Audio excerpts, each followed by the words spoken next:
Mr. George Roger Boaty. Mr. George Roger Boaty. Mr. Roger Boaty. Mr. George Roger Boaty. Mr. Roger Boaty. Mr. George Roger Boaty. Name's Roger Boaty. Mr. George Roger Boaty. Well, good evening, my lovelies. Here we are again. Isn't this nice? Isn't this all warm and squidgy? And it's not very warm outside, is it? My goodness me. I thought that the beginning of March would bring spring, and it hasn't. It has brought snow and cold and peril and misery. So spring is postponed somewhat, but I at least have several microfiber cloths, and I think that when you are in possession of a significant number of microfiber cloths, then you have a sense of surety and perhaps certainty. And couched with that, tonight we're going to ask and answer some of the more important questions that the universe throws at us. Does God exist?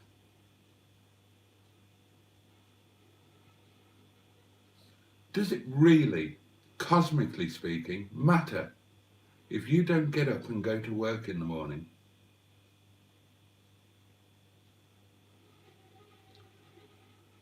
Should onion and garlic ever be used in the same dish?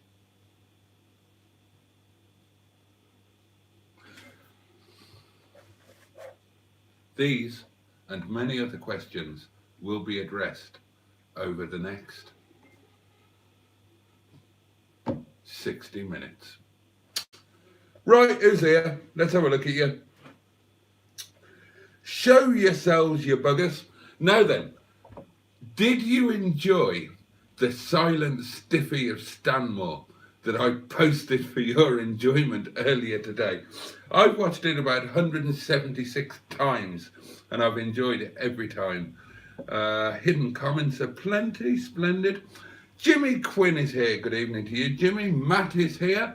And how's life? Well, life, how is life? There's a question. There's a question to answer. How is life? Well, Matt, life is a blessing in many ways. It's a blessing and it is an opportunity for joy. It's also bloody cold and I'm so skint that I've got no idea how I'm actually going to get through the next few days. Never mind the next few weeks. But then life will get better. So we must be grateful for small mercies. Now, if there is a God up there controlling things, why does he allow bad things to happen to good people? Another bad-looking car crash I've just seen, says Matt. How the fuck do people roll a car in a 30-mile-an-hour zone? Well, I can answer that, Matt. If you watched a video that I posted the day before yesterday, called Thrown to the Floor, then that would answer your question of how you can roll a car in a 30-mile-an-hour zone. Just do 106 miles an hour. Simple. So that's one question asked and one question answered. Tick that one off. Simon is with us. That's jolly nice. Matt has retracted a message and I missed it, so that could have been interesting.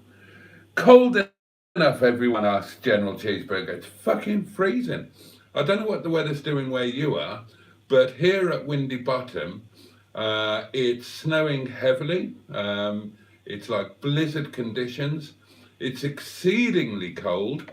There's kind of that snow fog, and yeah, it's less than wonderful. Suboptimal, I would describe the weather as here. I'm not typing, says Matt. Autocorrect hates me. check the product placement of that rum. I forgot to move it. You're on, says Project Nigel, who of course is also known as Captain Mustard and indeed the Hairy Paddington. Now then, I don't know why I'm speaking in this way. I don't know why. I didn't intend to. I just sat down and started talking like this. And I genuinely don't understand why. So maybe that's a question that I can ask and that we can answer over the next 56 minutes and 23 seconds.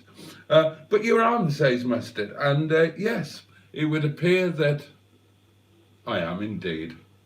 Huh.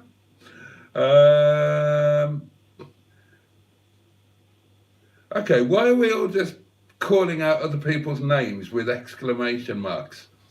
Paul! Simon! I mean, that's nice. You're all excited to see each other. That's wonderful. Bad Books is here. Deploy the double jumpers. Spring will be back for my birthday, otherwise I'll sulk. Drink your rum and cheer yourself up. I'll drink my wine and cheer myself up. Haven't started on the rum yet, but if this weather carries on, it won't be bloody long, will it?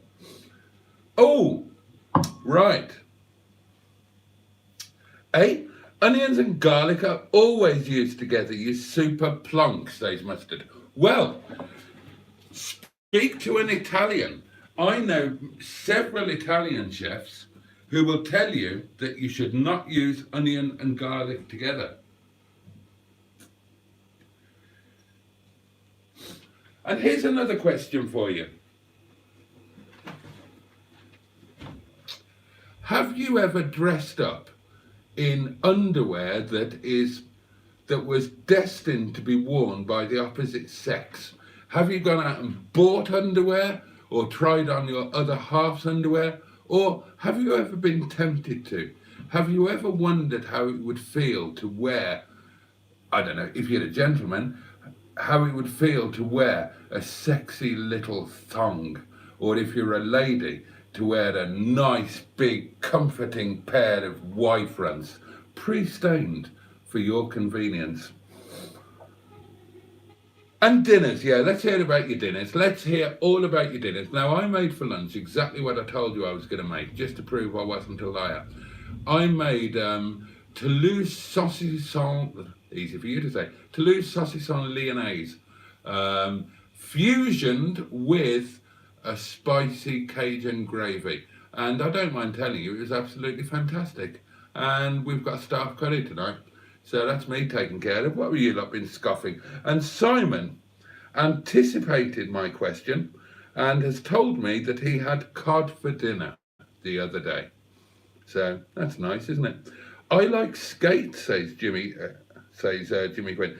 Chaz Brown says, good evening, Boaty. Good evening, Chaz Brown. Are you snowed in? Well, no. I mean, I got home from work about 17 minutes ago.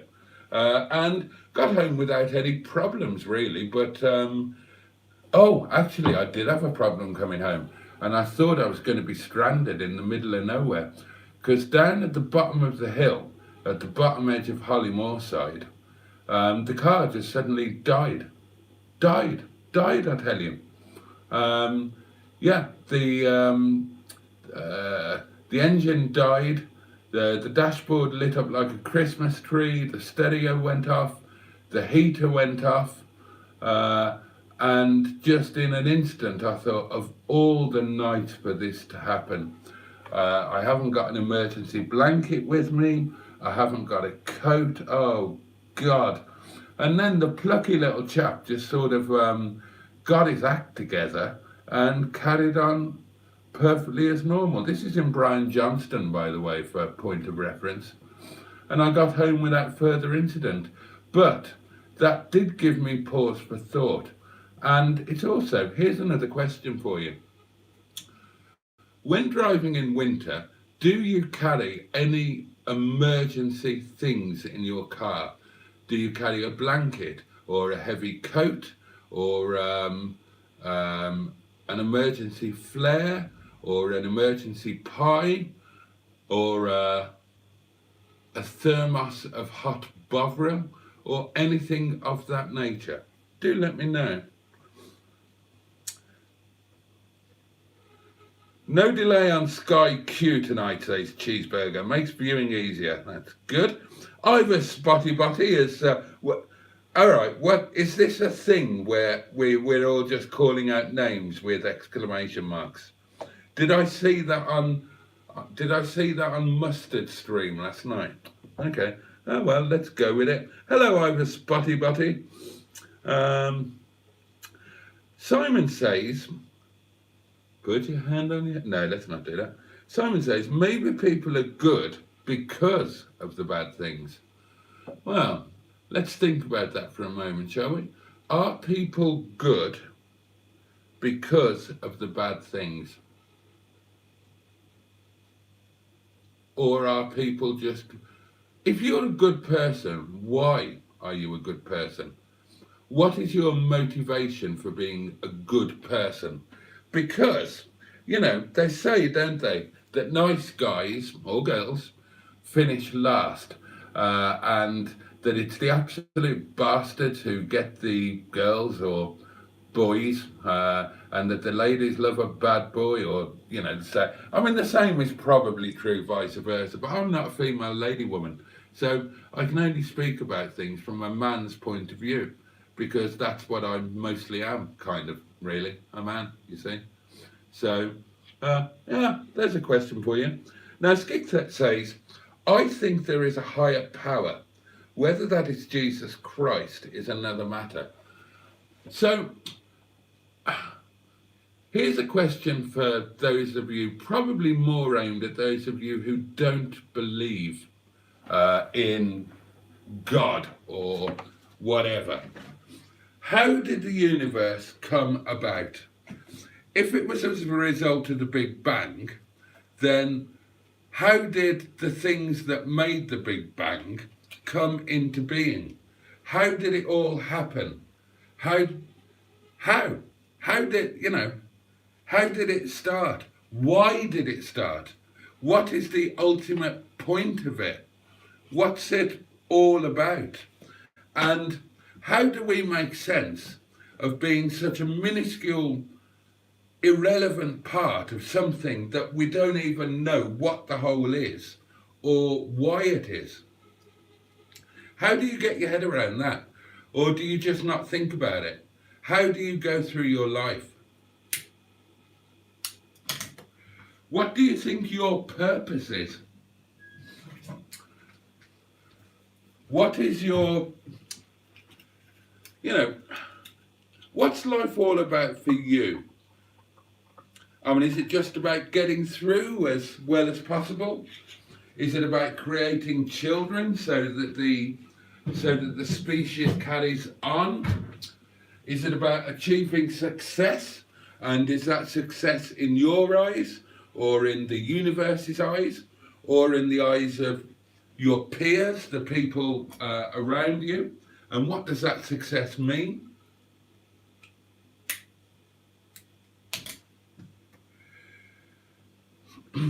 And are we just, whatever makes us us, are we just fleeting, flickering candles that last for a fraction of a second in a thing that goes on infinitely, that is forever? And when our flame blows out, when we cough it, is that it? Or are we recycled in some way? Are we an inherent part, an organic inherent part of the universe that becomes recycled and is an ever constant? Or are we just like a disposable lighter, and when it's done, it's done? And do you ever think about that? I used to think about that a lot. Now that I'm a lot nearer it, I try not to. But do you ever think about not existing anymore? That's a weird thing to think about, because you think, well, I wouldn't like that. I wouldn't like that at all. You know? It's like, I like being the centre of attention. I wouldn't like not existing at all. You know, nobody would pay any attention to you. But of course, the reality is that you probably wouldn't know about it unless you then existed on a higher plane, and then it wouldn't matter that you didn't exist on that previous mortal plane. And what matters, if you are just a flickering candle flame, and when you're snuffed out, you're snuffed out,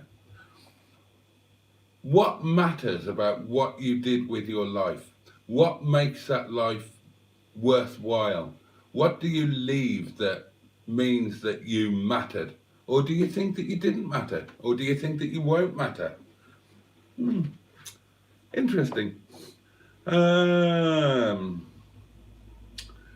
did I get to? Thrown to the floor. Is it a plumbing video? No, it's a splendid video, and it's going to be one of a series where I document bits of footage from, well, let's face it, America, where deserving American ne'er-do-wells are thrown to the floor, hurled quite roughly to the floor by the law enforcement authorities in punishment for crimes that are to some degree heinous. It's moving on from my prod squad idea. You remember that we were going to administer electric shocks with a cattle prod to people who performed actions that were not criminal actions, not breaking any law, but were unpleasant or, not in keeping with a decent element of society. And we were going to give them an electric shock. Well, they have a not dissimilar justice system in America. Now, as you know, I've lived in America a couple of times. Some of you will have visited America. Some of you, Stephen S. Paul, if he's watching, will live in America now. And you will know that the way the American justice works, they basically have two levels of punishment, right? So, got something in my mouth. It's like a bit of grit. It's very annoying. Hang on. See if I can wash it down with wine. Oh, it's gone right at the back of my tongue. Oh, that's very uncomfortable.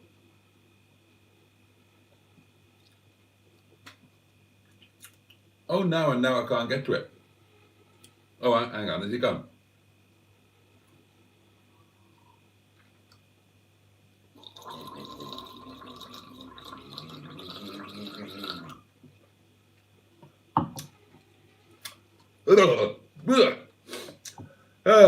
Right.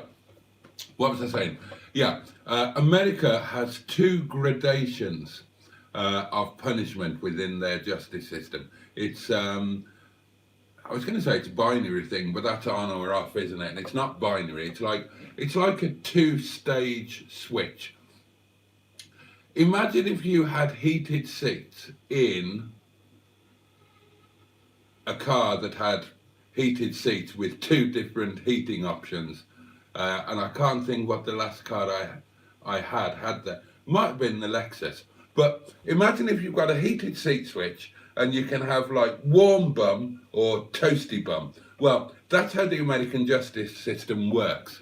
For crimes below a certain level, the punishment is that you have to be hurled, thrown to the floor, hurled roughly to the ground by a policeman, and somebody films you and puts it on YouTube, and that's your punishment. Now, for any crime over and above that, the punishment is execution. They're very fond of that in America. Oh, and, oh no, I asked that one before, didn't I? No, I asked it to Muston. He kind of swerved the question, trying to be clever. So, are you in favour of the death penalty? Do you consider it to be a deterrent? And would you be in favour of it being reintroduced to the United Kingdom justice system? There's a question for you. I see my comments on Thrown to the Floor were blocked, says General Cheeseburger. Were they? Were they? I thought I'd unblocked all of the hidden comments. I'll have another look. I'll have another look. There was a comment blocked on Thrown to the Floor, but I unblocked it. I can't remember what it said. But I do remember saying that it was hidden, and I did unhide it. Jimmy Quinn says, I've got the heating on 22, nice and warm. But you're wealthy, Jimmy Quinn. I can't. Oh, I'd love to have the heating on 22.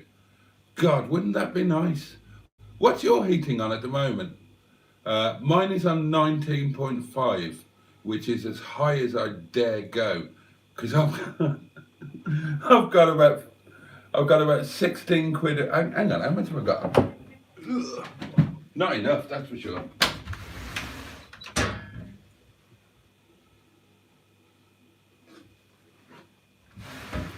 Oh, slightly better than I thought. I've got £17.66, and that's got to last until Saturday morning. What are the chances? So yeah, 19.5 here, 22. Everybody round to Jimmy's. I missed last night's live stream, says Ivor Spotty Botty. Well, nobody likes a show off. Just consider yourself extremely lucky and send out thoughts and prayers to the poor sods who had to watch it. I had a proper rant, Ivor. I had a good old rant about copyright because the bloody BBC slapped in a copyright claim on me, erroneously as well. Hello everyone, says Liz, and then says and Boaty. So I don't count as everyone then. I'm some form of outsider. I live on the edge of society. Fair enough, Liz? If that's how you feel. And it's 19 degrees here at 9 minutes past 10 a.m. where Spotty Botty is. Jammy sod. Mustard! Is that what these live streams are going to become? Jimmy! Dear. Oh, getting spicy now, says Spotty Botty, asking if we trust. No, says Bad Books. If I get any bigger, says Cheeseburger, I'll need the wife's bra. I wouldn't mind trying a bra on, actually. Although I suppose they're jolly uncomfortable things, aren't they? So maybe I wouldn't like trying a bra on. I mean, we've talked before, haven't we, about the single-handed unhooking of a bra. Now, one of the things that I thought made me a very considerate husband and partner generally is that having had experience of living with female lady women's, then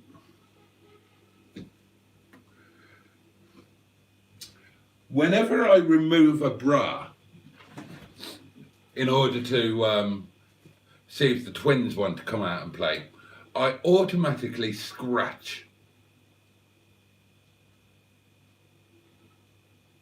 Does that make me a considerate partner? I think it does. Well, because every woman I've ever known says that when they take their bra off, it itches like bloody mad. So I automatically go for the scratch, thinking that it will earn some brownie points. It can rebound because you end up doing 10 minutes of scratching when you were, planning to spend that 10 minutes of, paying attention to other parts and doing things that didn't involve scratching. More like trying to tune in Radio Wales. No, says Mustard. Where would a man keep his tackle in tiny knickers? Oh, there's a question. I don't know. This is where we need Paul O'Grady, isn't it? Where did Lily Savage keep her tackle? Or, underneath all of that, were they just wearing? I don't know. That's a good question. Probably need to go to Thailand to answer that.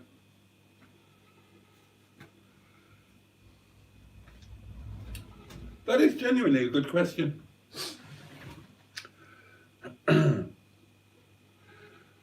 I had to buy Italian underwear once, says Simon.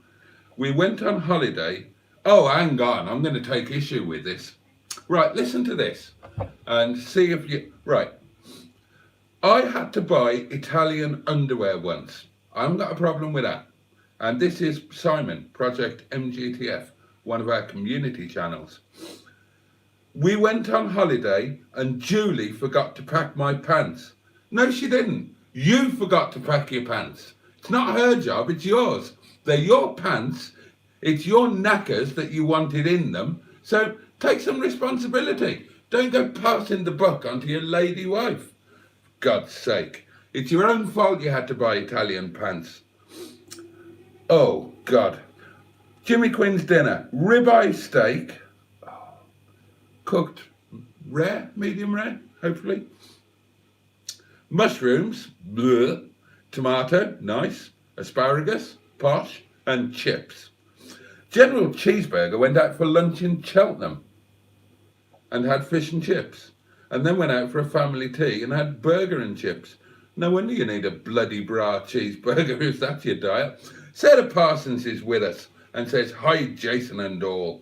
And then asks, what's the bottle on the table? Well, Sarah, I forgot to move it from last night. And it's a bottle of very nice Barbados rum that the lovely underscore, aka Matt, was kind enough to give me, amongst some other bits and pieces, when he popped into the restaurant last night to say hello. And I forgot to put it should go to the booze stand in the front parlour. Winter driving, says Cheeseburger, a 12-pack of Stella in the boot. Checking out Brian Johnston should be your next video with your code thingy. Not a bad idea. I need to check them all out with the code thingy, actually, and see exactly what it can do. I'm really hoping that it can get into the hidden menu bit so that I can do shit like stopping the doors from locking as soon as you set off. That drives me mad, that does. And stuff like that. And apparently you can program keys with it and, you know, the alarm things and all of that. So I need to play with that and figure out how to do it. Sarah has walking boots in the car. I'm not a good person, says Simon. I'm a douche. There's the French coming out again. And Sarah says, Simon, me too. Thanks. I watched the beginning of a motorbike trip you filmed earlier. I'm a good person, says Mustard, but a terrible horse. Now then. Yes, I got a text earlier on with some pictures, but I was busy at work and I couldn't reply. Liz says, tea tonight, Momos. First time having them and they were amazing. Yes, when Liz last came to the Yard of Dreams, I took her some Momo for her to try. She had 20 pieces, and I understand that her and her other half had 10 each for their supper tonight, and apparently they were amazing, so that's good. So if anybody else wants Momos, you know where your local dealer is. And of course, Momos are going to be a bit of a constant at social gatherings and meetups and whatnot. Possibly their first deployment will be at the inaugural Project Nigel meet and sniff thing, which is being talked about for the end of this month. So take your snowshoes, won't you? It's fucking bitter in that yard. And the Momos will, of course, be accompanied by my beautiful homemade spicy Momo chutney. You will need to order them in advance so I know what to take, and I will need a contribution towards the cost. Thank you so much. Spotty Botty's back to work and wishes us all a great night and hopes that we all stay warm and safe, and that's very nice. I found a used flare on a dog walk, says Bad Books. It looked like a professional job. It's now in our bin. Right, we're all going down the 42 route. If there was a big bang, was Katie Price there?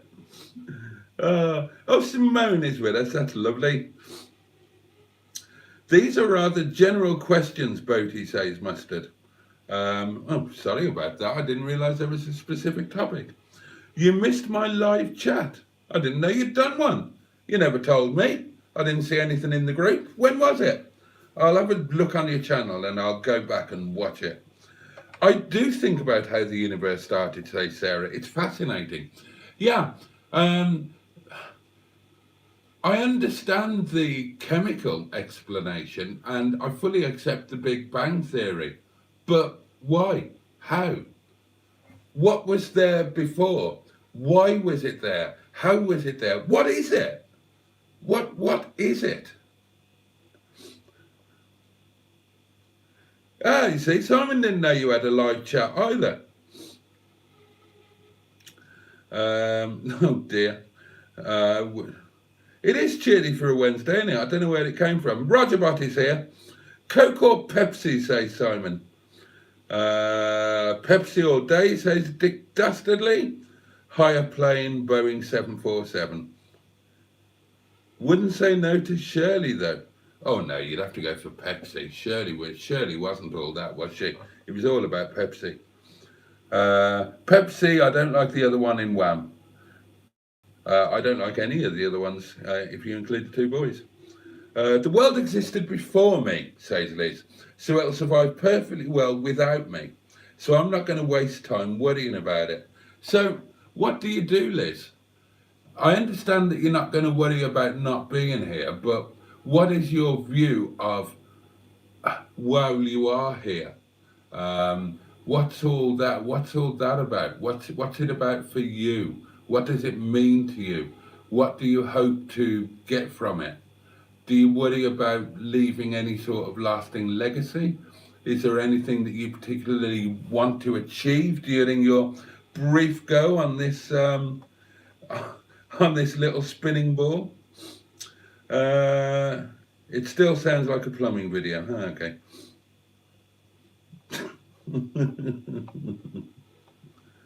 Oh dear. Oh, Rover Joe is here. No, I haven't had any more teeth fall out, thank God. 747 was a fantastic plane, says Cheeseburger. Shame most of them have been scrapped. Well, thanks to Pingu Concorde, he sent me a thing only a couple of weeks ago, if that, showing that the last one has actually just rolled off the production line and is ready to go into production. You know, 747s have been about a long time now, haven't they? When did 747s come in? Let's think about it. Well, Concorde was 69, wasn't it? And the 747 came about because Boeing originally were kind of instructed to make a supersonic transporter to rival or beat Concorde. And they got as far as making a scale model out of wood that cost about $11 million.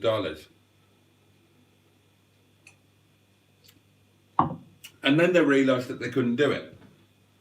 So they decided to go down a different route.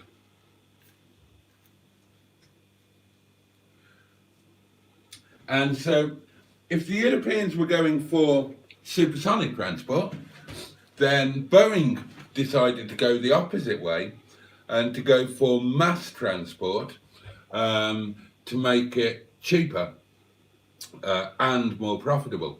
And so the 747 was born. Oh, there we are. So the 747 was born as a mass transit plane.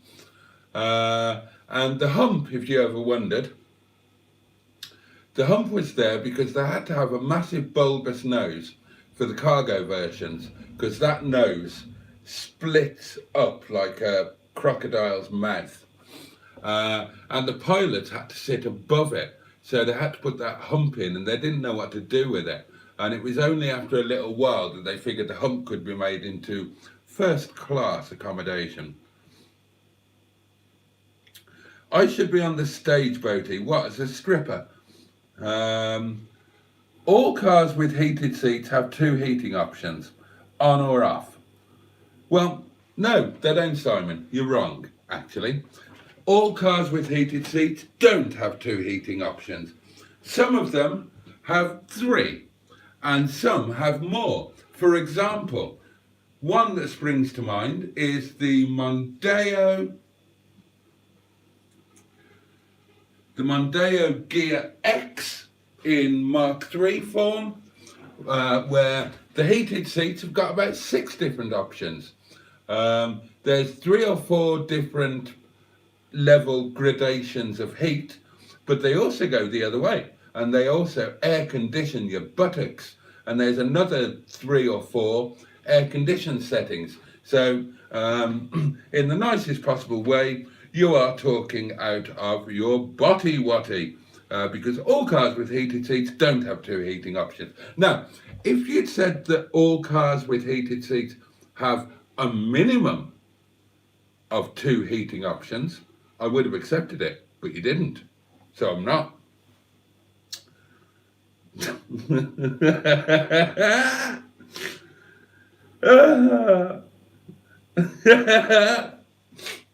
Here we go. Right, we have a new community member, my lovelies. Biggus Dickus. Who says, throw them to the ground. Very waffly. And yeah, that is going to feature. I didn't have time to do it in that first thrown to the ground video, and I haven't checked out if it's copyrighted, but I have got the footage.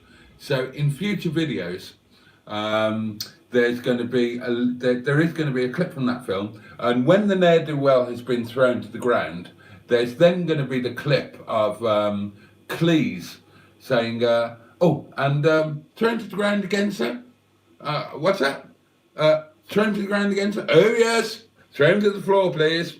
So yeah, that's going to be in there, but nice to have you with us, Bigger Stickers. Simone says, death penalty for murderers.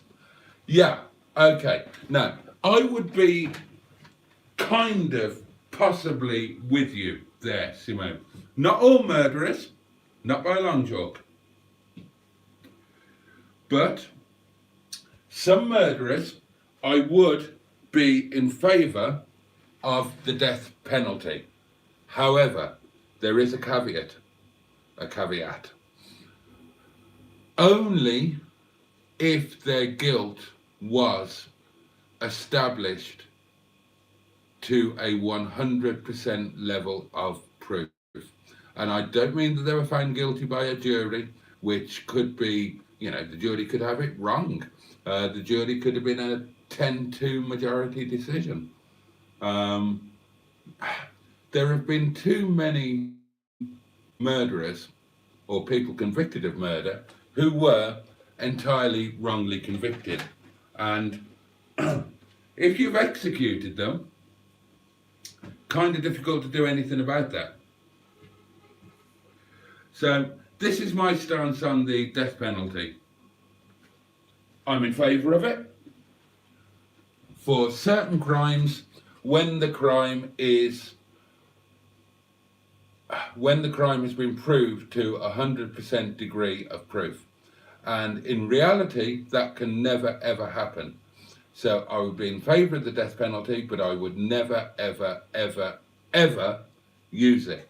Because when is a crime ever established? When is a crime of that magnitude ever established? I mean, I suppose if it was caught on film, then perhaps. But even then, you know, there would be the question of intent. You know, was there an intent to kill? There might, you know, thinking about it, there might possibly be the odd one. But even then, there would be the question of mitigation. So if you have a piece of film and it shows somebody who has gone prepared to kill somebody with the intent to kill them, and then you see them on film carrying out the killing, you could argue that that is 100% proof. And it would be 100% proof of the act. But what about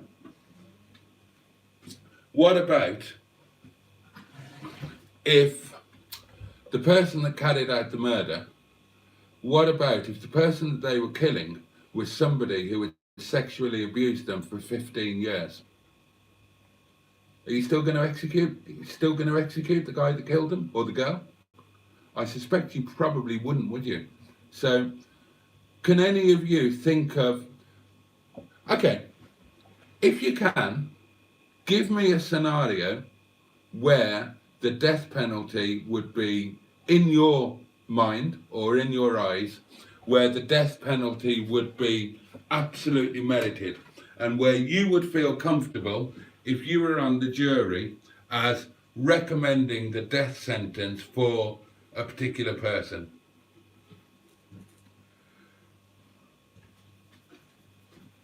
I'm really quite interested in capital punishment. I've done quite a lot of research on the matter. Simon says, I have a question for Boaty. Have you sorted out the caravan systems and made it ready for deployment at a moment's notice? No, is the quick and easy answer to that, Simon, because it's still too cold to ask about in that bloody yard. It will be done. The caravan will be fully readied. If I have to do it myself, I'll do it myself. But it hasn't happened yet. As soon as the weather gets reasonably warm, then I shall spend a day and I shall put mustard to forced labour getting the caravan ready. I mean, realistically, clocks go back end of this month, don't they? So it's going to be next month when it could. But yeah, I mean, we absolutely need to do it. And yes, I do need to get some extended towing mirror things for the 75. Oh, bloody hell. Oh dear. My best friend was murdered and they got 15 years each. Oh gosh. Mine don't work, I think. What are you talking about there? General cheeseburger. Oh, heated seats. Right. Heating, says Dick Dastardly. I'm on 8 layers of clothing. 16 degrees. Christ, that's barbaric. Right, somebody else agreeing that murderers should get the death penalty. But what about under the circumstances that I've mentioned? Okay, so let's take that exact example.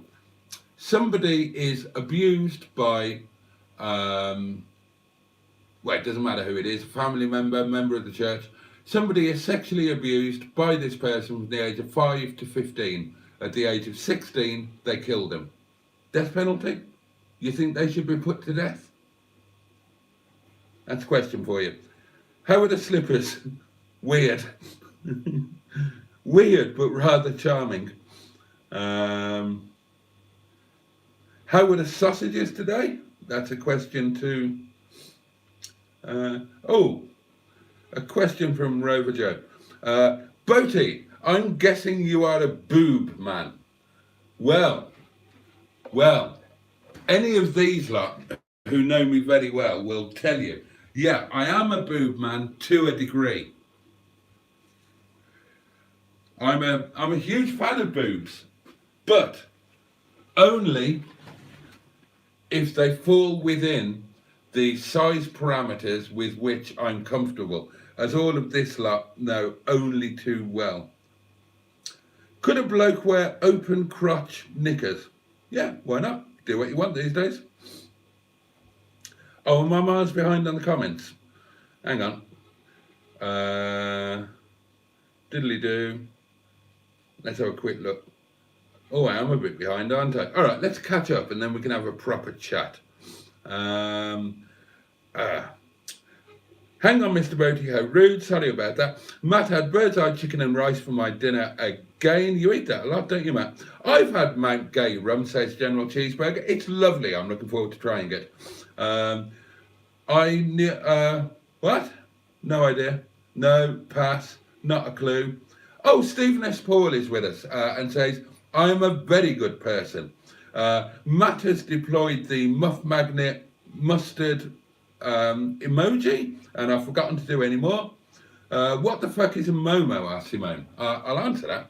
A momo is the national dish of Nepal, and it's a spicy dumpling, which is normally steamed and served with a spicy chutney. They're also found in Tibet, and they're made with herbs and spices that are unique to the Himalayan region. They can also be fried, although that's not quite so common, and they can be served in soup. And they're just the most amazing thing, really. They're absolutely fabulous. And, you know, if you're ever in the same place as me, you'll get the chance to try some.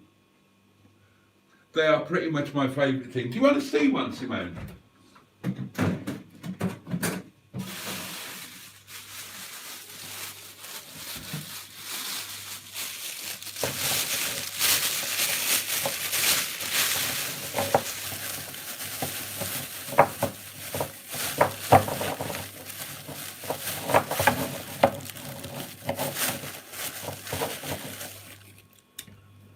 That is a momo, made by hand in the traditional crescent shape. It's keema with Himalayan herbs and spices, hand wrapped in a simple pastry, made in bulk, frozen, and most usually served plain, just momo and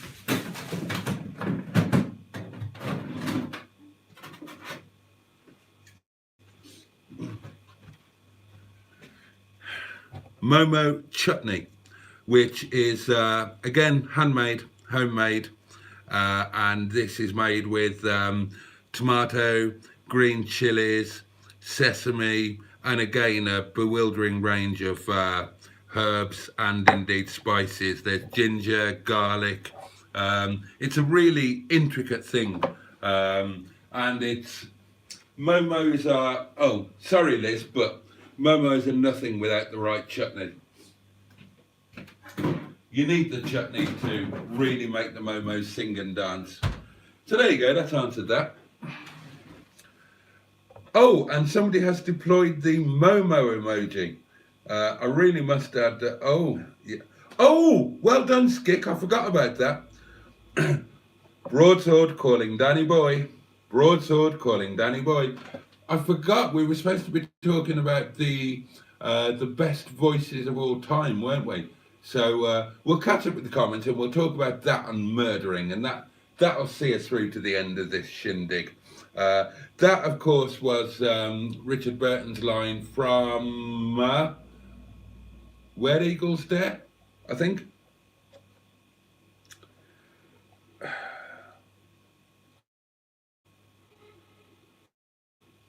The one question we can't answer, says Mustard, is what was before the Big Bang? You know, that was what I was talking about. I mean, we just don't know, do we? I mean, we're finding out more and more and more. I mean, you know, it's extraordinary, but it's not even the tip of the iceberg. It's not the tip of the tip. I mean, who knows if it's cyclical? What is there outside of the universe? What else is there? I mean, it seems endless and infinite to us, but then a garden probably seems endless and infinite to an ant. Well, maybe not a garden, but a city would. And, you know, and then there's a whole globe outside of that city. What's outside the universe? It's extraordinary. Do you ever just stand or sit and look up at the sky, at those little pinpricks of light, and just try and fathom what's out there, what it's all about. And it's terrible for your sense of self-importance. You don't feel important at all. Hang on, Roger Boaty's off. Turn on the notifications, you bunch of ingrates. None of us knew you were doing this, man. We would have been there. They're a bit like Chinese dumplings. A bit. Little parcels with a spicy filling. Yeah, kind of. Are we alone in the universe? Well, no, we've got each other. Liz was put here to help others, and students are her legacy. Mustard says we're not alone. We can't be. I don't think we can be either. If we were somehow alone, that would mean that we were either created as or evolved to become the super race, right? The creme de la creme, the best that the universe has to offer. And whatever the purpose of the universe is, we would be supposed to carry it out. And I don't believe that that is the case. I don't believe that the human race is the best that the universe has to offer, because we're a bit shit. We're a bit shit. We're like useless teenagers. We bicker and fight with each other. We hurt each other. We harm each other. We don't give enough of a shit. We don't keep our bedrooms tidy. We're ruining our own house. We're making our own house inhabitable. We're so stupid that we are signing our own death warrants because we're not thinking about the future. Maybe that's where evolution or God got it wrong. Maybe because we have such a short tenure on Earth, we don't give too much of a shit. I mean, it's like having a hire car, isn't it? I mean, if you have a hire car when you're on holiday, everybody knows that the fastest car in the world is a hire car because you don't give a shit. You're not going to check the levels. You're not going to hoover it out. You're not going to drive it with any level of care. You're going to treat it like shit because you know you've only got it for a week. And that's what we as a human race are doing with the Earth, because we're only here for the blink of an eye. And as much as we say that we care about our children and so on and so on and so on, we obviously don't care about them that much. Or we think that they're going to be all right. And we're not thinking about our children's children, children's children's children's children, or anything of that nature. Or I suppose if you really want to carry that argument forward, then at some point the sun is going to give up the ghost, and then it's all going to cease to exist anyway, and we're all going to be sucked into a large black hole. So maybe if we're some sort of super race, then we are supposed to have evolved or learned how to get the fuck out of Dodge City before all of that shit happens. But I think we're too stupid for that. But if we were immortal, or if we were potentially immortal, if we stayed alive as long as the environment around us that we required to exist, i.e. what we have now, if we stayed alive as long as that was there, then maybe we would think a lot more long term. And if we didn't have children, if we were just what we were, so, you know, there wasn't the possibility of saying, well, I fucked it up, but my kids will do better, right? If we just existed and we couldn't procreate, and we just were what we were, and there were no replacements coming along, maybe then we'd think twice before we ran around fucking killing each other for idiotic reasons. And maybe we'd give a shit about keeping the Earth going, because we would need it in order for us to stay alive. Maybe if we are inherently selfish as beings, maybe that's what we would need to evolve into in order for things to carry on. I don't know. It's an interesting thought though, isn't it?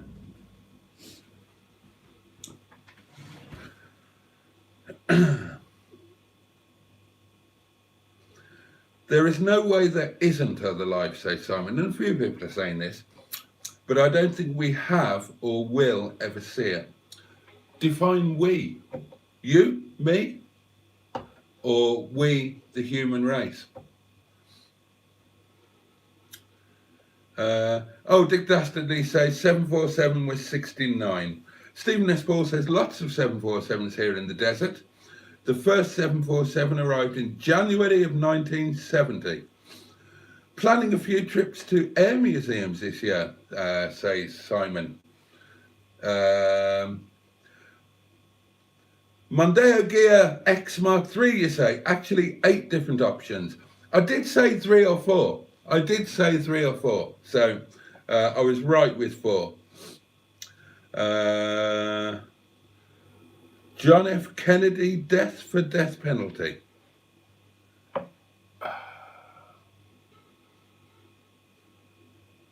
No, because where's your 100% proof?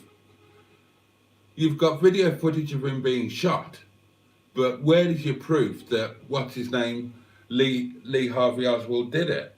And what about the mitigation? Is it just because it's a president? Does that make it a crime deserving of more punishment? Is a president's death more important than somebody else's? That's a really interesting thing. Eddie Izzard, a man that I rather like, he came out with an interesting thing in the middle of a so-called comedy show, and he is a very, very funny man.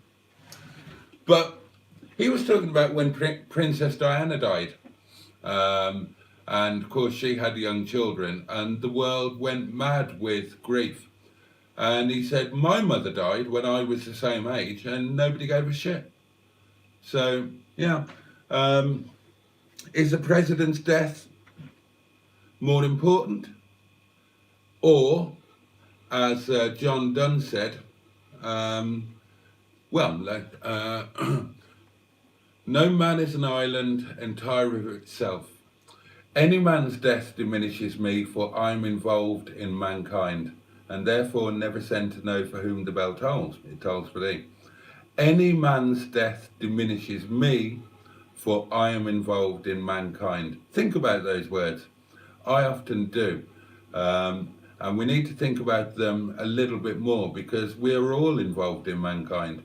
And any, we would say person's death now, of course, any person's death should be equally important and should affect us all equally, I would argue. If you believe in God, thou shalt not kill. Well, that's an interesting one, Skick, isn't it? That is an interesting one, because it does indeed say that in the good book, if you're Christian and believe that it's a good book, it does indeed say, it's one of the 10, I'd really rather you didn't, thou shalt not kill. But I'm pretty sure it says in other parts of the book that you absolutely should kill if they're gay, or if they've coveted your neighbour's wife or oxen or some such. So, you know, it's a bit contradictory, isn't it? So if you believe in God to the extent where you believe in God's word, and you accept that the Bibli is God's word, then you wouldn't kill, apart from when God told you that you should kill. And so then, presumably, you would. So where do you go with that? Forensic technology is very advanced nowadays, so there must be 100% proof a lot more of the time, says Bad Books. Well, is there? What does forensic technology tell you? You know, it can tell you that a person was there. That doesn't tell you that they killed him. it could tell you that a person had sex with somebody. That doesn't mean that they raped them. You know, it's it is a lot more advanced, but it's still not an exact science.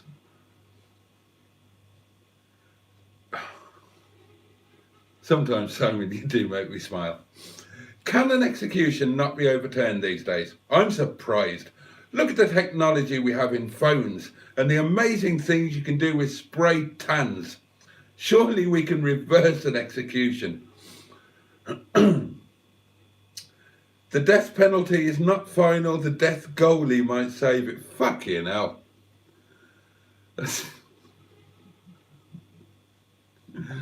If I lived with you, Simon, I think I'd drink a lot more. You do make me laugh there. How about a terrorist openly bragging about mass murdering? That's an interesting one, Dick Dastardly, and I'd like to answer that. You're asking me, would I approve of the death penalty for a terrorist openly bragging about mass murdering? Let's answer that.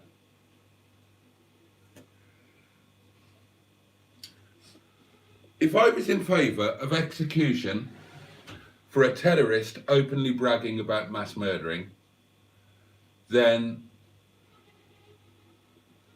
morally, I believe I would have to also be in favour of executing any army general or leader of a country whose country has gone to war and taken other people's lives.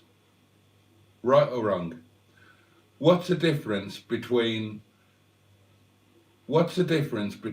a terrorist committing mass murder and a country arbitrarily deciding to go to war and also commit mass murder? You tell me. Because morally, I don't see that there's a definite line between those two things. And believe me, the United Kingdom has done its share of that. Just research Dresden in whenever it was. A lot of innocent people. You know? Who defines what a terrorist is? A terrorist, presumably, believes that they have right on their side when they carry out their atrocity. And, of course, it is an atrocity when they kill innocent people. But how is that different? How is that different to the British Army arbitrarily going into another country who's having an argument with another country and killing innocent people? Where's the difference?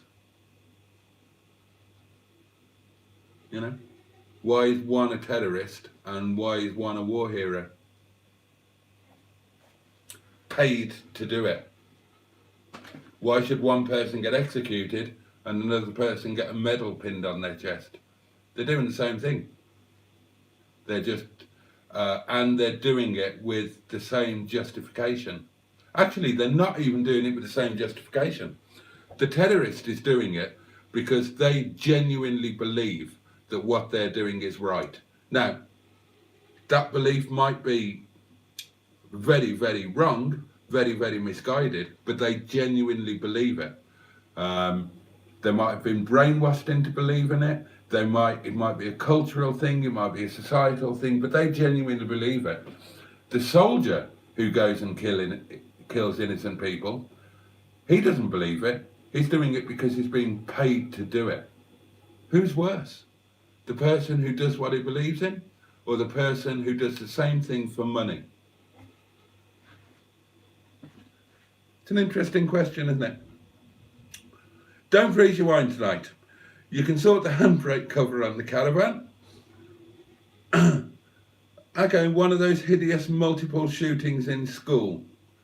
That is getting near, that is getting near to the mark, isn't it? You know, that's a situation where a person can be clearly identified. there's little or no doubt about the actual committal of the act. That's the closest one so far. But let me throw another little spanner into that particular works. Now,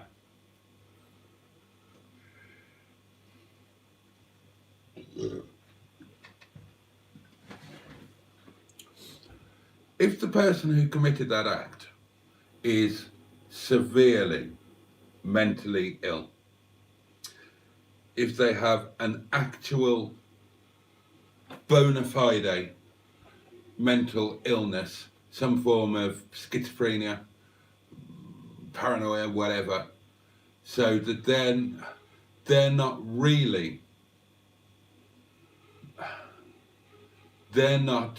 committing that act whilst being fully compos mentis, do you still want to kill them? They've committed a heinous act, but how culpable are they if they were ill? Genuinely ill? I don't know. I'm not sure that I would be comfortable ending somebody's life because they did something frightful as a result of an illness that was out of their control. Because if you follow that logic through,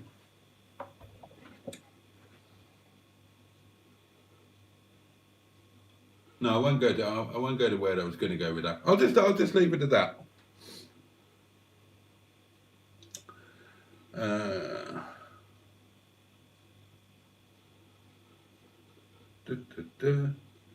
Boobs. So you wouldn't scuttle. Well, we're getting back down to earth with this, aren't we? Boobs. So you wouldn't scuttle Pepsi then? I bloody would. I bloody would. We've got as far as the momos. Pepsi's boobs don't intimidate me. I think they're on the cusp of becoming intimidatory, but no, they're absolutely fine. I could cope with those quite happily. I'd love to have the opportunity. Not a problem with those. Fraser was up. Fraser was on before the Big Bang on Channel 4. I used to like Fraser, and I used to love Cheers. Where did I get to?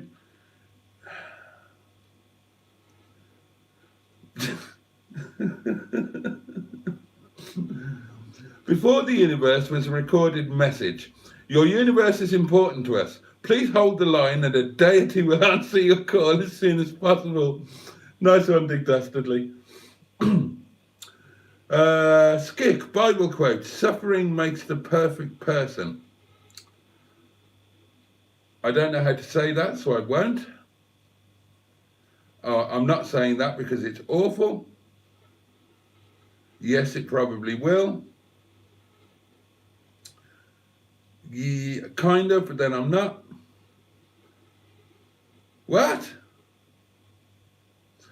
Oh, here's an interesting comment. People struggle with not pushing in front of folks in a queue. They have no chance of considering future generations. Joe Biden and Boris will save us. Saved by Joe Biden. That's an interesting thought. And Boris. Is Boris the sort of man that would save you? Or is he the sort of man that would say, me first and then women and children can have a go at the lifeboats?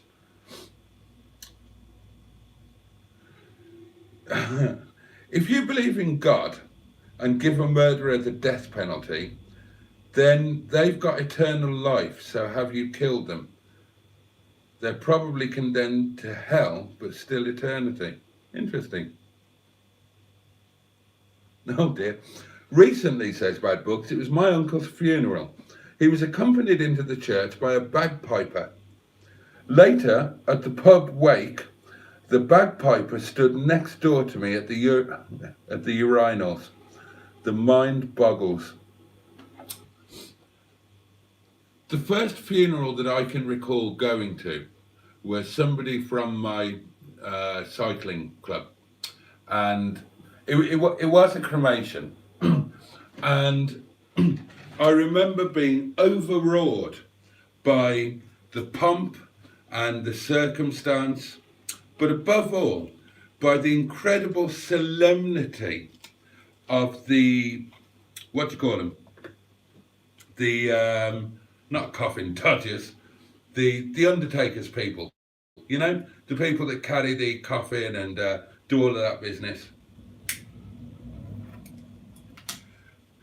And they were all dressed in black and looked incredibly solemn. And I remember thinking, that's what I want to do. I would love to do that. I think I was probably in quite a dark place in my childhood. And something about just having that incredible level of perpetual solemnity appealed to me enormously. And after the service, I went for a little wander around the back of the creme. And they were all round the back there, smoking their heads off, telling dirty jokes and laughing their socks off.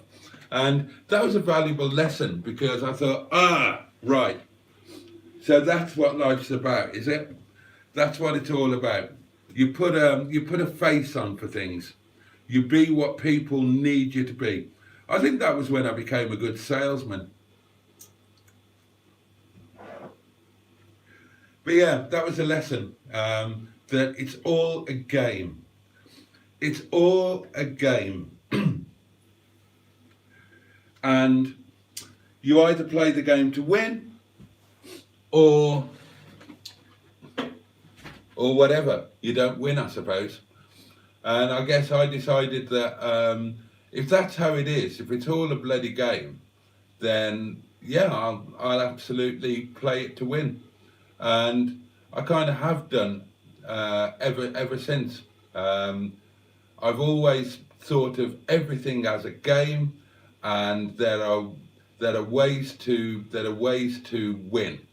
And you know, it normally involves shortcuts, cheating, all of that sort of thing.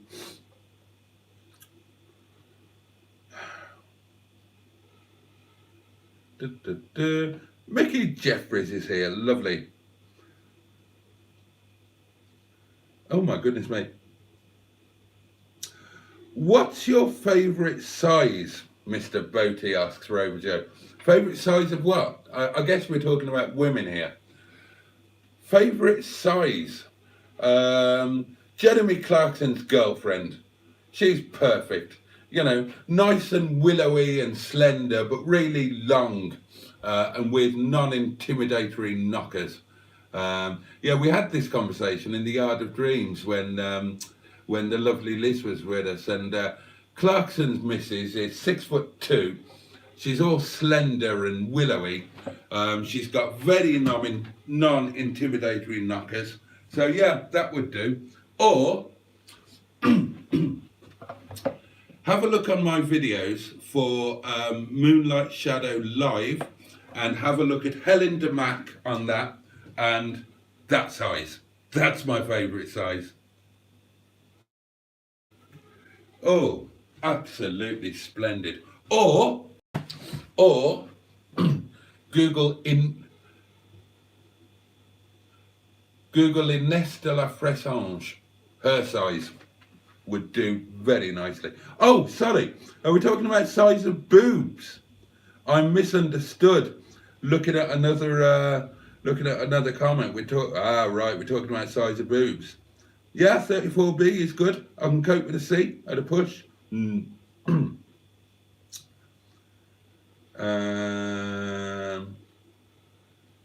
Foreign cigarettes, Boaty. Yeah, obviously. Smuggled. Hang on. Oh, bloody hell, everybody's saying goodnight now. We've barely started. What's the matter with you? You're all talking about sandwiches. Oh, well. Okay, well, if you're going to battle on about sandwiches, you don't want to talk about something deep and meaningful, that's absolutely fine. I'd like to talk about murders and the death penalty, but maybe that's a bit heavy for a Wednesday night. All right, we'll talk about sandwiches.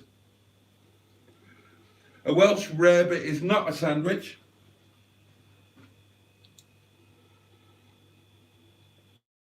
No, he doesn't. No, he doesn't, Rover Joe. He definitely doesn't. What's my favourite sandwich?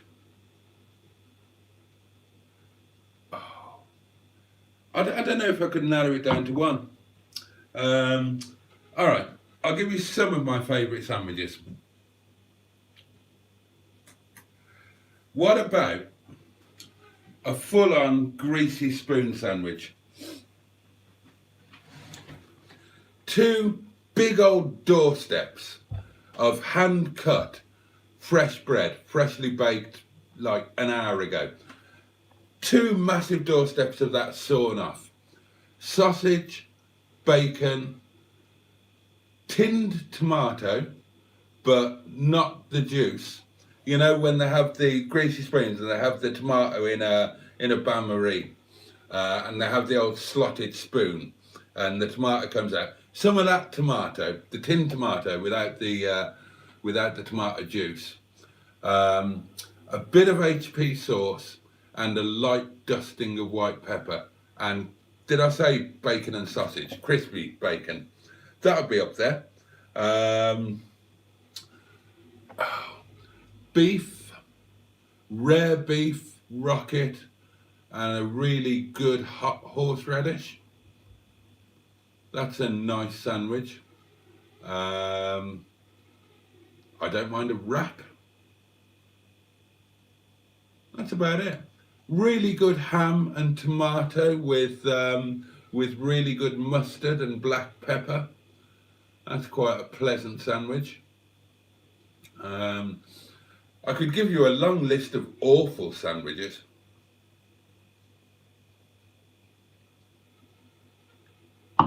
But then, from the look of it, this has been covered on every other live stream going this week, so maybe we don't need to go there. I tell you what I did.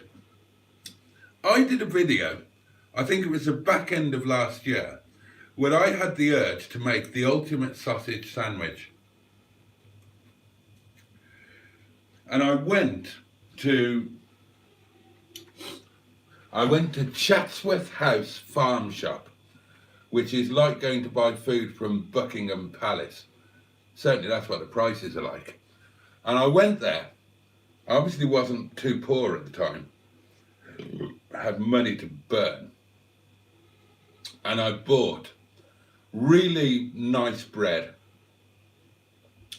Chatsworth Farm sausage made on the premises from Chatsworth House animals. And it was autumn, and it was their autumn sausage. I forget what it had in it, but some wonderful things. And a really good mustard that I bought from Chatsworth as well, and made sausage sandwiches with that, and it was absolutely bloody fabulous.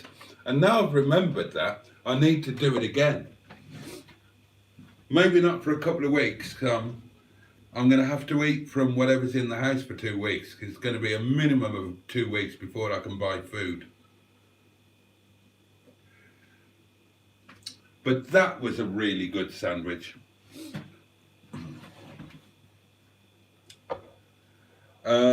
Egg should never be in a sandwich. I agree. I don't get why you and Mustard don't start flipping cars, says Kick. Well, we tried and it didn't go well.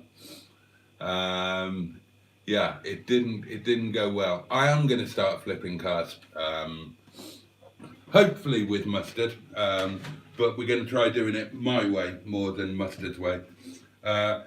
I'm not doing it because I haven't got the money to do it, but all things being, hopefully, touch wood, then if I can get some money together, I am going to start flipping cars. I'm in a better place to do it now because, in a weird way, having the channel means that you do tend to get offered cars at decent prices. And yeah, it's something that I do intend to do. Mustard and I, we had a go at it, and it was an abject bloody failure. Not entirely our fault. The logistics are an issue because I'm only up there once a week. If we were in the same place at the same time, then we could work around each other and our weird ways of doing things, and it would actually be quite successful. But it's the logistics and the distance that are the biggest problem, because things just didn't happen. I mean, it took us about 5 or 6 weeks to actually buy one, and then it just sat there and nothing happened to it until we gave up on it, did a deal so that the car became Mustard's own.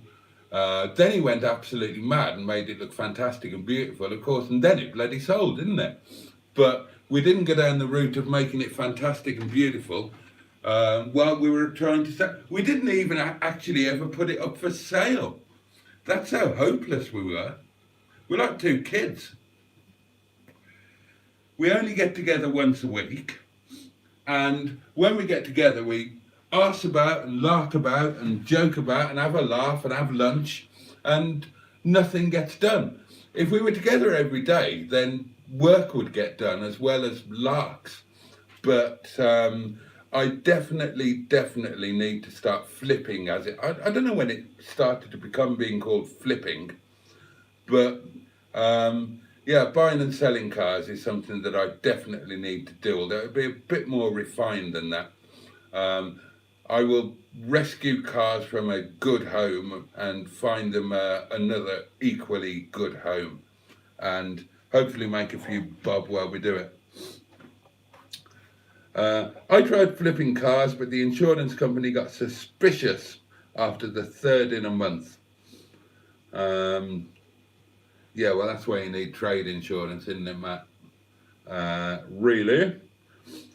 I'd be willing to give up my Saturdays to help the Mustard and Boaty make money project by going to the yard. Maybe that's how we need to do it as a community thing, but things were a bit different last year. My channel wasn't going as well. Nobody really knew who I was. I mean, nobody still does, let's face it. I mean, I'm just a pokey little guy arsing about on the channel. But a few more people know me, and the channel is a tiny little bit bigger than it was, and that gives you a little bit of, I mean, to give you an example, right? When I wanted to buy Wetleg, well, I didn't know I wanted to buy Wetleg. I wanted to buy an MGF, right? So now Mustard's way of doing things is to sit at the yard until somebody comes up and says, here's my car, you can have it. All right? Now, that's not happening to me. Well, it has happened now, actually. But it doesn't happen, it's only happened once, and it wasn't suitable. So I tried to be a bit proactive, and I just put a post on an appropriate group saying, I am looking for an MGF, my budget is X and I cannot go above that. It's a long-term project car for my YouTube channel. It needs to be MOT, drivable and reasonably respectable. Is there any chance anybody can help? And that was how I got Wetleg.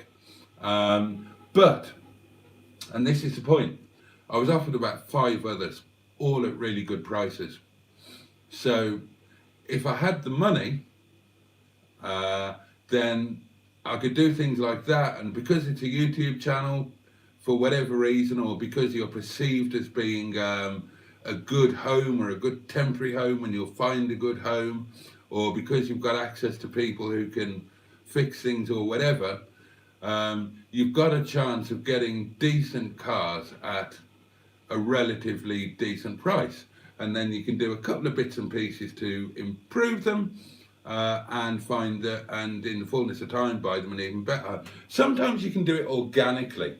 A lot of people don't like the idea of dealing, in that in order to be a successful dealer, you've got to rip two people off.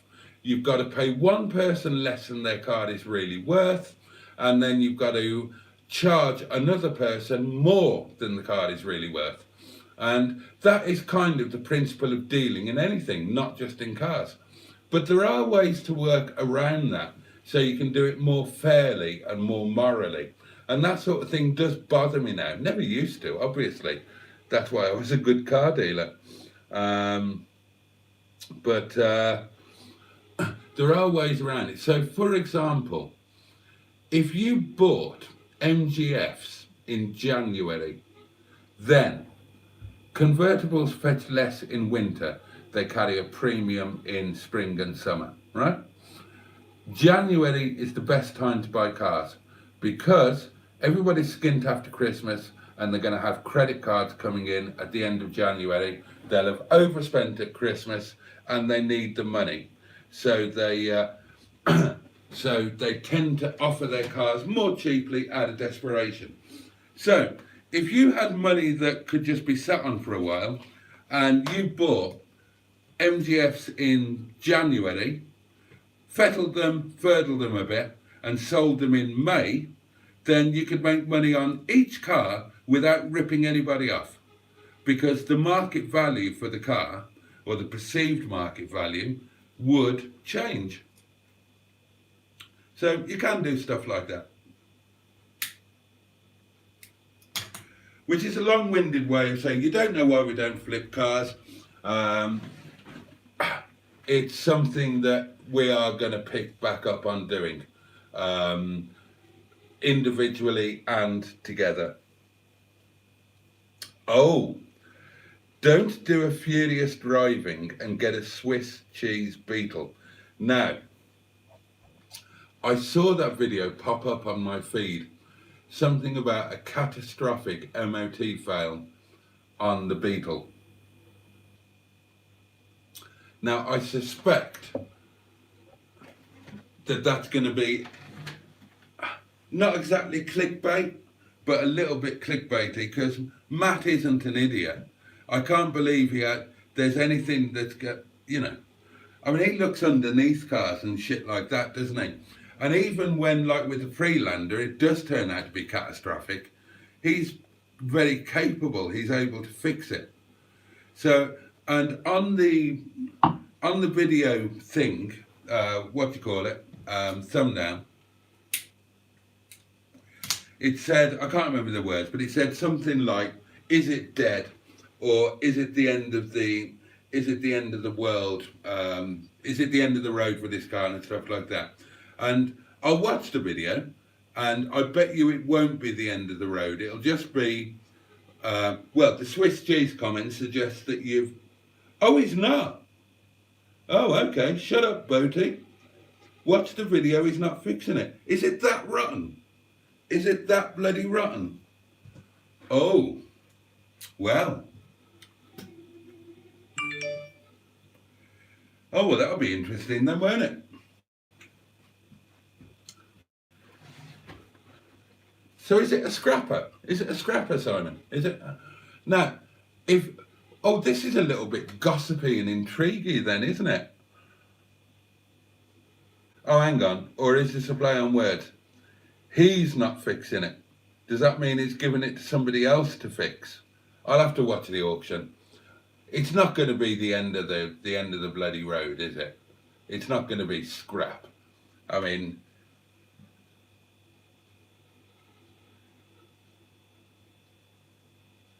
oh, he's PXing with a mate. Okay.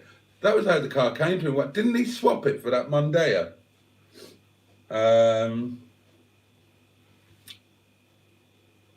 Oh, okay, he's doing a swapsy for another project. Okay. He's doing a lot of swaps, isn't he?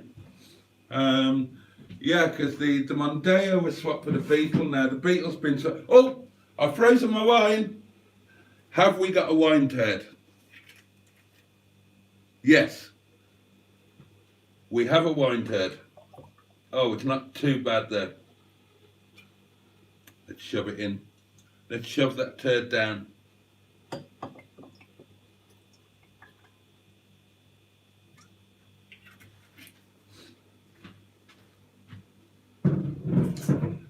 Well, seeing as Matt's into doing loads of swaps,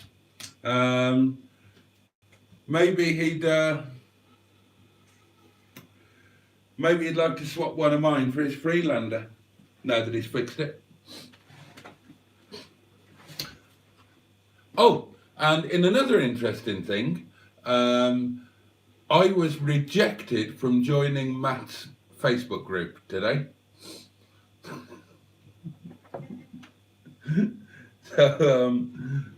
So there you go. I didn't answer the questions to his satisfaction, and so my application to join was rejected.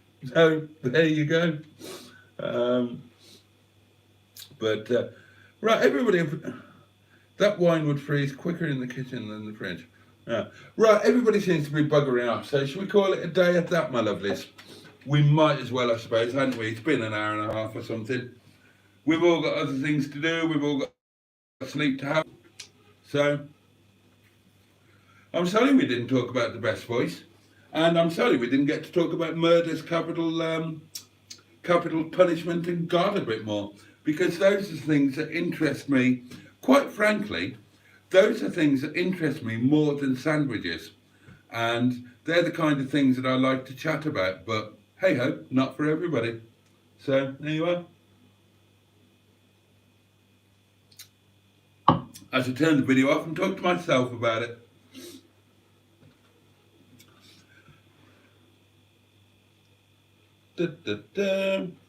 So yeah, it is midnight. Let's say our good night and bugger off, shall we? I was only going to do an hour tonight. Now, if we were talking about capital punishment, I could carry on. Who's your favourite serial killer would be another question.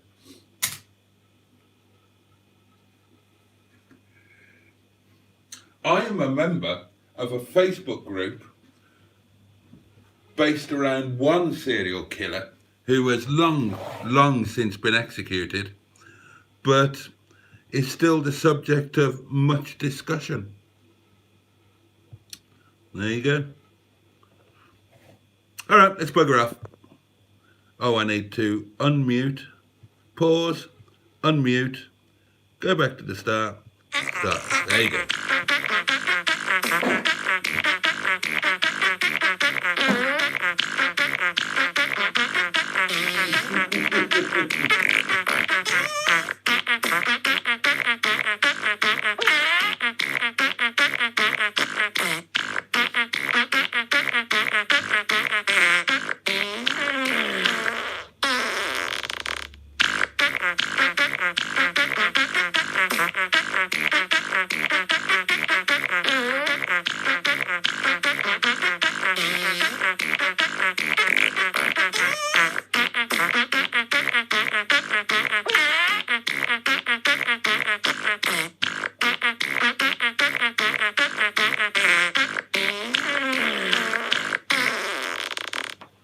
Lovely. All right, good night, my loves. You stay safe and stay warm, and take good care of yourselves. Have a great day tomorrow, and I'll catch you later. Button's not working.